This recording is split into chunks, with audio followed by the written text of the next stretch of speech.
BFM Business, Startup & Co. Avec Rhizome, effectivement, ce soir, son fondateur Hugo Mercier. Bonsoir. Bonsoir. Startup donc sur le sommeil, un secteur en pleine croissance. En tout cas, évidemment, on dort tous les soirs et on veut améliorer son sommeil. Votre promesse, c'est de booster notre sommeil dit profond pour améliorer, outre la qualité de notre sommeil, aussi la qualité de nos journées le lendemain. Et ça fait quoi, 3 ans que vous êtes là-dessus? Au début, vous étiez encore étudiant. Racontez-moi tout ça d'ailleurs, parce que vous avez suivi un petit peu l'aventure, mais il faut revenir à la genèse du... J'étais venu il y a 1 an, mais je peux faire un petit récapitulatif. Donc effectivement, on a démarré il y a un peu plus de 2 ans et demi. À l'époque, j'étais étudiant à l'école polytechnique et c'était plutôt un projet de recherche en neurosciences, donc quelque chose d'assez fondamental et plutôt scientifique.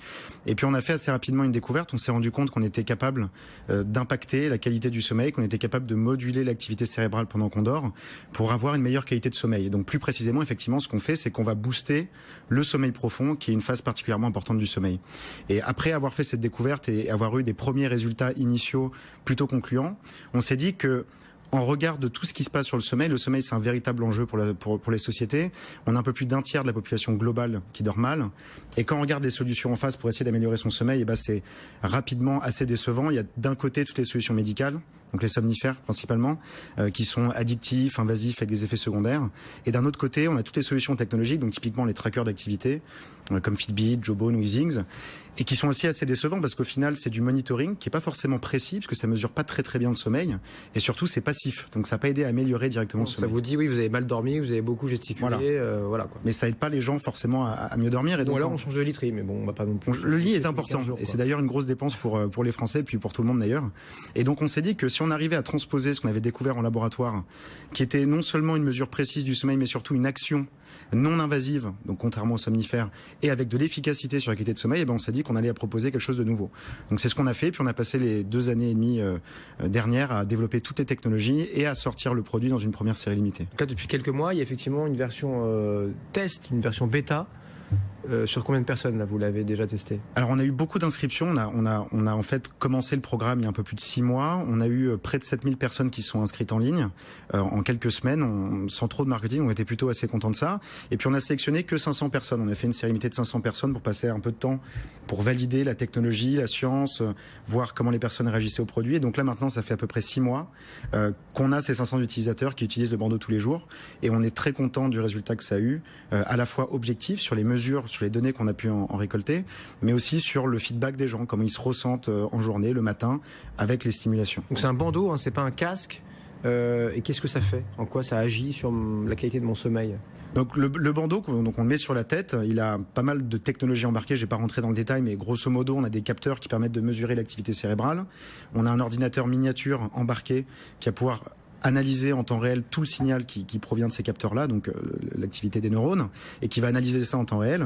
Et le bandeau, en fait, va déclencher des stimulations sonores. Donc le procédé de stimulation qui nous permet d'avoir plus de sommeil profond, c'est en fait des petits sons qui sont très synchronisés avec des événements particuliers du cerveau, et ça a pour conséquence, effectivement, d'améliorer la qualité et la durée du sommeil profond. C'est de la musique? C'est quoi? C'est des notes? Alors c'est des petits sons qu'on appelle des bruits roses, donc c'est des sons assez courts de quelques millisecondes. Et on les perçoit, c'est pas... Ils sont audibles, mais on les entend pas parce qu'on est en sommeil profond. Et le sommeil profond, c'est la phase où on est le plus difficilement réveillable, donc notre cerveau les entend.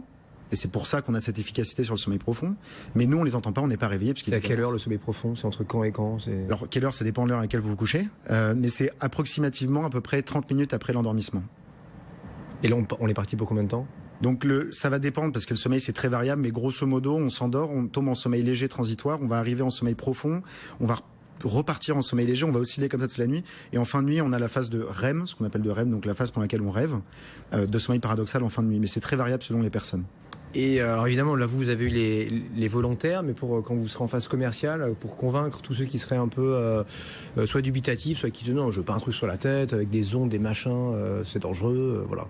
Alors déjà c'est plus que les volontaires, parce qu'en fait ce qu'on a fait c'est on a fait un modèle un peu comme Google avait fait avec les Google Glass. Donc en fait les gens ont payé pour accéder aux produits, pour montrer un peu la motivation des gens. Donc c'est vraiment des utilisateurs plus que des testeurs ou des cobayes.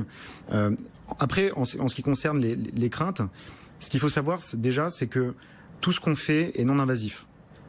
Donc la France et les États-Unis, c'est les plus grands consommateurs dans le monde de somnifères.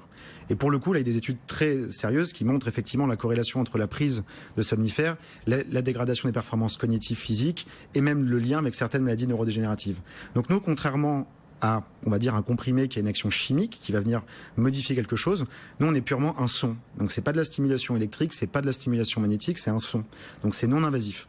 Après, bon, ça dépend. Il y a la confidentialité des données, il y a plein de choses, plein de sujets, on pourrait en discuter. Mais en tout cas, on est assez rassurant et on n'a pas fait peur à beaucoup de personnes. Vous le testez qu'en France, Hugo, ou un peu partout? Alors, sur les 500 utilisateurs, on a à peu près la moitié en France et la moitié aux États-Unis. Et sur le lancement commercial, donc, en fait, on voulait vraiment prendre un peu plus de temps pour valider le produit et donc on a récupéré toutes ces données-là pour développer la prochaine version du produit.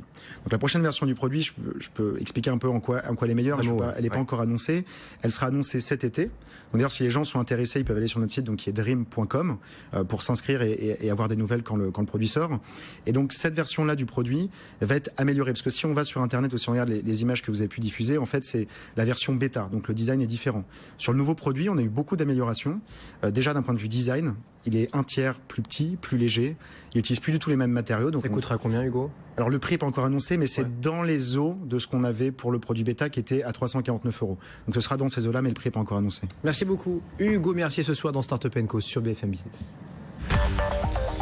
Tech & Co, le grand live du numérique sur BFM Business.